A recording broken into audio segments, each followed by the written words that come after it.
জয় হিন্দ, বন্দে মাতরম। প্রিয় বন্ধুরা, লেটেস্ট একটা ভ্যাকেন্সি আজকে হাজির হয়েছে বন্ধুরা, যেখানে তোমাদের কিন্তু কোনো রানিং এর প্রয়োজন নেই, কোনো উচ্চতার প্রয়োজন নেই, কোনো চেস্টের প্রয়োজন নেই, কোনো এক্সামের প্রয়োজন নেই। দেখো, সর্বপ্রথম বলছি, এই যে ভ্যাকান্সিটা এসছে ASC centre Bangalore, ASC centre south Bangalore group C vacancy. কিন্তু সর্বপ্রথম বলছি, এটা কিন্তু তোমার সর্বপ্রথম বলছি কন্ট্যাক্ট বেসিস নেবে। কি বললাম? Contact basis. এই না যে তুমি এইটা পেয়ে গেলে তুমি গভর্নমেন্টের একদম স্ট্যাম্প লেগে যাবে, না। গভর্নমেন্টের স্ট্যাম্প লাগবে না, কিন্তু তুমি পার্মানেন্টলি কাজটা করতে পারবে। এটা হচ্ছে ব্যাপার। এবার যেসব ছেলেরা ইন্টারেস্ট আছো তারা এই ভিডিওখানে বসে দেখতে পারো, সেসব ছেলে মেয়েগুলো। ঠিক আছে? অ্যাকচুয়ালি ভ্যাকান্সিটা তোমার ইন্টারভিউর মাধ্যমে নিয়োগটা করা হবে, কিন্তু তোমাকে অ্যাপ্লিকেশন করতে হবে, কিন্তু তোমাকে ইন্টারভিউর মাধ্যমে কিন্তু নিয়োগটা করা হবে। ওকে। ভ্যাকান্সি কি কি ডিপার্টমেন্টে আছে, ঠিক আছে, সিলেকশন প্রসেস কি, কবে থেকে অ্যাপ্লিকেশন, কবে লাস্ট ডেট, ফাটাফাট কিন্তু বলে দেবো।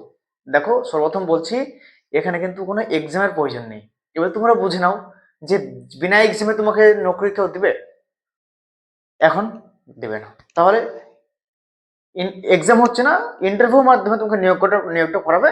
দেখো, তুমি বেকারের থেকে তো ভাই একটা কাজ তো এখন বর্তমানে যদি পেয়ে যাও, ঠিক আছে, এটা দেখবে তো এই কাজটা পেতে দেখবে কত কম্পিটিশন, এখন বেকার তো বেশি না, সেই জন্য এটাই দেখবে অনেক কম্পিটিশন হয়ে যাবে। ঠিক আছে? কারণ কম্পিটিশন তো এই তো আমি ভিডিও করে দিচ্ছি, হয়ে যাবে। ঠিক আছে? এটা তো হচ্ছে, আরো সবাই ভিডিও করবে, সব ছেলে যাবে। ঠিক আছে? দেখো ভাই, যদি তোমাদের মনে হয় যে আমি একটা কাজ যদি এখন পেতাম, তারপর আমি পড়াশোনা করবো, তখন আস্তে আস্তে ভালো কিছু আমার নসিবে যখন থাকবে তখন হবে, মেহনত করবো আমি, তো তোমরা অবশ্যই তোমরা এখানে ভাই একবার ট্রাই করতে পারো। ঠিক আছে? সর্বপ্রথম বলছি যে ভ্যাকান্সিটা এসছে বন্ধুরা, এএসসি সেন্টার সাউথ ব্যাঙ্গালোরে কিন্তু ভ্যাকান্সি, নিউ ভ্যাকান্সি জারি হয়ে গেছে। ওকে। সর্বপ্রথম বলছি মেল ফিমেল মানে ছেলে মেয়েরাই কিন্তু যেতে পারবে, মানে সবাই। সর্বপ্রথম বলছি হাইটের প্রয়োজন নেই, নো হাইট। সর্বপ্রথম বলছি নো ওয়াইট। সর্বপ্রথম বলছি এখানে নো রান। তারপর তোমার নো এক্সাম। ঠিক আছে? কোনোটাই তোমার কিন্তু এখানে হবে না। পোস্ট আছে তোমাদের টোটাল 28টা। ঠিক আছে? 28টা মতো তোমাদের ভ্যাকান্সি আছে। সর্বপ্রথম বলছি তোমাদের লেবারের ভ্যাকান্সি আছে 13টা লেবার। ঠিক আছে? তারপর তোমাদের সাফাই আলাদা আছে একটা। তারপর তোমাদের এখানে মার্শাল আছে তোমাদের এখানে দুটো। ঠিক আছে? তারপরে তোমাদের হাউস কিপিং আছে দুটো, এবং তোমাদের গার্ডেনারে আছে একটা, এবং ক্লার্কে আছে 9টা। শুধু ক্লার্কে লাগবে 12 পাস, মানে 12 পাস। ঠিক আছে? আর বাকি যত পোস্ট বললাম সব সিম্পল 10 পাস, কোনো পার্সেন্টেজের ব্যাপার নেই মেরে লালা। ঠিক আছে? Simple 10 pass. ওকে মেরে ভাই, doubt clear? Doubt clear. Next তোমাদের সিলেকশন প্রসেস কি হবে? দেখো, সিলেকশন প্রসেস তোমাদের এখানে সর্বপ্রথম অ্যাপ্লিকেশন করার পর তোমাকে কিন্তু ইন্টারভিউ জন্য ডাকবে। ইন্টারভিউ কবে? এই 26 তারিখে ডাকবে, 25, 26, 26 তারিখে। ঠিক আছে? নোটিশও লেখা আছে 25, 26-এর মধ্যে তোমাদের ডাকবে। কিরকম হবে? ধরো তোমাদের অ্যাপ্লিকেশনের ডেট ধরো দেখে নাও, 8/2/2026 থেকে 20/2/2026, মানে 20 তারিখে লাস্ট ডেট। অ্যাপ্লিকেশন যেমন তোমার হয়ে যাবে, 24 তারিখ বা 26 তারিখে তোমাকে কিন্তু ইন্টারভিউর জন্য ফোন করবে, আর নাহলে তোমাকে মেল করবে। ওকে, ডাউট ক্লিয়ার? কিন্তু এর জন্য তোমাকে কিন্তু অ্যাপ্লিকেশন করতে হবে, বাই পোস্টের মাধ্যমে তোমাকে ফর্ম ফিল আপ করে পাঠাতে হবে 20 তারিখের আগে। ওকে, ডাউট ক্লিয়ার?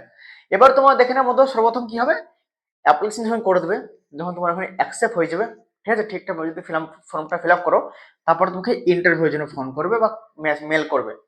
তারপর তোমার ইন্টারভিউ হওয়ার পরে তোমার মেডিকেল টেস্ট হবে, নর্মাল মেডিকেল, হালকা ফুলকা মেডিকেল, নিয়ে টেনশন নেই। তারপর তোমার ডকুমেন্টস চেকিং হবে, মানে হালকা ফুলকা ডকুমেন্টস চেকিং হবে, বাস, টেনশন নেই। তারপর তোমার জয়নিং লেটার কিন্তু দিয়ে দেবে। এইটা না যে ভাই তোমাকে এটা গভর্নমেন্টের চাকরি দেবে, গভর্নমেন্টের না, বারবার প্রথমে বলছি, বাস কন্ট্যাক্ট হিসেবে তোমাকে নেবে। ভাই স্যালারি কত দেওয়া হবে এটা তোমাদের একটা কনফিউজ, যদি আমরা এখানে ঢুকে যাই।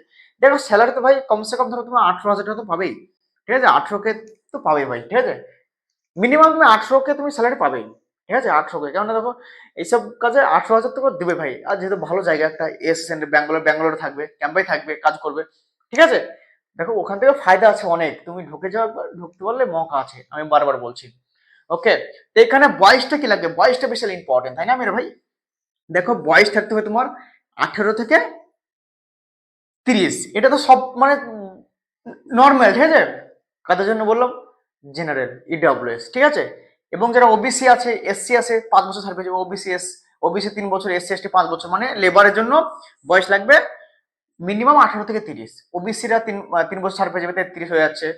তারপরে এসসি এসটিরা 35 বছর পর্যন্ত, ঠিক আছে, লেবারের ভ্যাকান্সির জন্য বললাম। আর 35 বছর পর্যন্ত শুধু জেনারেলরাই ক্লার্কে যেতে পারবে, ক্লার্কে, ঠিক আছে, জেনারেল ক্যাটাগরি ইডাব্লিউএস ক্যাটাগরি যেতে পারবে 35 বছর অবধি। এসসি হলে 40 আর ওবিসি হলে 38 বাস। আর 18 থেকে 40-এ আদার্স পোস্টে তোমরা যেতে পারবে, যেমন তোমাদের এখানে মার্শাল আছে, সাফায়াল আছে, গার্ডেনার আছে, ঠিক আছে, তুমি কোথায় যেতে পারবে 18 থেকে 40 মেরে ভাই, ছেলে মেয়ে সবাই। ওকে, তো এই হচ্ছে ব্যাপার। বলবো দাদা কিভাবে অ্যাপ্লিকেশন করবো, কিভাবে পাঠাবো? দেখো অ্যাপ্লিকেশনের ফর্ম আমি টেলিগ্রাম গ্রুপে, হোয়াটসঅ্যাপ গ্রুপে দিয়ে দেবো, ভিডিও ডিসক্রিপশনে লিঙ্ক পেয়ে যাবে, টেলিগ্রাম গ্রুপে জয়েন হয়ে যাও। ওকে, তো লিঙ্ক দিয়ে দেবো, ওখানে জয়েন হয়ে যাবে বাস। তারপরে আমি কিন্তু কি বললাম, ফর্মটা ফিল আপ কর, মানে নোটিশটা দেবো প্লাস ফর্মটা দেবো, ফর্মটা তুমি বের করে নিয়ে চলে আসবে, তারপরে ফিল আপ করবে, তারপর যেমন তোমাদের অফলাইনে ফর্ম ফিল আপ দেখাই সেম ভাবে পাঠাতে হবে। বাস আমি তোমাকে ফটাফট বলে দিচ্ছি। ওই যে ফর্মটা সর্বপ্রথম তোমরা কি করবে, ফিল আপ করবে, তারপর তোমার মাধ্যমিক রেজাল্ট, অ্যাডমিট, বোর্ড সার্টিফিকেট, আর তোমার যদি এর মধ্যে কোনো এক্সপিরিয়েন্স সার্টিফিকেট থাকে, মানে কি তুমি লেবারে অ্যাপ্লিকেশন করছো, লেবারে যদি কোনো কাজের এক্সপিরিয়েন্স সার্টিফিকেট থাকে, সেটা কিন্তু জেরক্স ভরতে হবে, বেনিফিট মিলবে। ওকে, ঠিক আছে, যেহেতু এখানে এক্সাম নাই, ইন্টারভিউর মাধ্যমে নিয়োগ, ঠিক আছে। আর না থাকলে কোনো অসুবিধা নেই, বা সাফাইলে যদি করো, সাফাইলে তোমার কাছে থাকলে দেবে, বা তুমি যদি ক্লার্কে করো, ক্লার্কের তোমার যদি কোনো সার্টিফিকেট থাকে, মানে ক্লার্কের কম্পিউটারের, ঠিক আছে, কম্পিউটারের অবশ্যই দিবে ভাই, কাজে নেবে, ঠিক আছে। এবং তোমার যদি হাউস কিপার করো, হাউস কিপার কোনো সার্টিফিকেট থাকলে দিয়ে দেবে, বেনিফিট পেয়ে যাবে, ঠিক আছে। ফর্মটা দেওয়া মতো তুমি তুরন্ত প্রিন্ট আউট করে বের করে নিয়ে চলে এলে, লেসার পরে ফিল আপ করে দিলে, ফিল আপ করার পরে তোমার সঙ্গে মাধ্যমিক রেজাল্ট, অ্যাডমিট, বোর্ড সার্টিফিকেট, আধার কার্ড, ডোমিসাইল, এগুলো কিন্তু জেরক্স করে নিলে। ওকে, সুন্দর করে জেরক্স করার পরে কি করে তুমি এরকম দুটো খাম নিলে, একটা খামে তোমার বড় খাম, এটা ধরো, এখানে তোমার কি করলে তোমার নাম, তোমার বাবার নাম, তারপরে তোমার ভিলেজ, ঠিক আছে, পোস্ট, তারপরে police station, district, state, pincode, mobile number লিখে দিলে এখানে। তারপরে এখানে টু বলে ওই যে স্ক্যানে দেখতে পাচ্ছ যে অ্যাড্রেসটা, এই অ্যাড্রেসটা তুমি এখানে লিখে দেবে, টু বলে এখানে তোমার অ্যাড্রেস লিখে দিলে, সেন্টার ব্যাঙ্গালোর, পিনকোড, ব্যাস বসে দিলে, এটা হয়ে গেল। এবার ছোট খামটা কি করবে, ছোট খামটা তোমার এখানে, এটা তো ভাই যেহেতু লাগবে না, তবু আমি তোমাকে দিচ্ছি, যদি বাই চান্স অ্যাডমিট কার্ড দেয়, ঠিক আছে, ওরা বাই পোস্ট, ওদের ঠিক নেই তো সেই জন্য বললাম। ওকে, তোমাদের এখানে কি করবে, এই ছোট একটা খামে কি করবে, এখানে তোমার নাম, তোমার বাবার নাম, এখানে মানে তুমি অ্যাকচুয়ালি যে যে সেম সেম লিখলে সেখানে এখানে কিন্তু সেম লিখে দেবে, ঠিক আছে, এইটুকু সেম লিখে দিলে। আর এখানে তোমার তুমি কি করবে, 10 টাকার বা 20 টাকার ডাক টিকিট মেরে দেবে, ঠিক আছে, 10 টাকার মেরে দিলে হবে, 10 টাকার, 10 টাকার তুমি ডাক টিকিট, ঠিক আছে, টিকিট লাগিয়ে দেবে এখানে, 10 টাকার ডাক টিকিট লাগিয়ে দেবে এখানে, ঠিক আছে, বা 20 টাকা লাগিয়ে দেবে, তাহলে হবে। দিয়ে তুমি এই খামটা আর ওই যে ফর্ম, তারপরে ওই যে মাধ্যমিকের result, admit, board certificate, domicile xerox গুলো এই খামে ভরে দিলে, এটা স্পিড পোস্ট করে দেবে, যেন তুরন্ত পৌঁছে যায় মেরে ভাই, কোথায়, এএসসি সেন্টারে যেখানে তুমি ভেজবে, ঠিক আছে। দিয়ে তোমার যদি এখানে অ্যাকসেপ্ট করে, তোমাকে ইন্টারভিউর জন্য মেল করবে বা কল করবে। ওকে, এটা হচ্ছে ব্যাপার। তো এইটুকু ছিল স্পেশাল ভিডিও, তোমাদের যদি মনে হয় যে অপারেশন করতে পারো, এইটুকু ছিল স্পেশাল ভিডিও। তব তক के लिए जय हिंद, वंदे मातरम।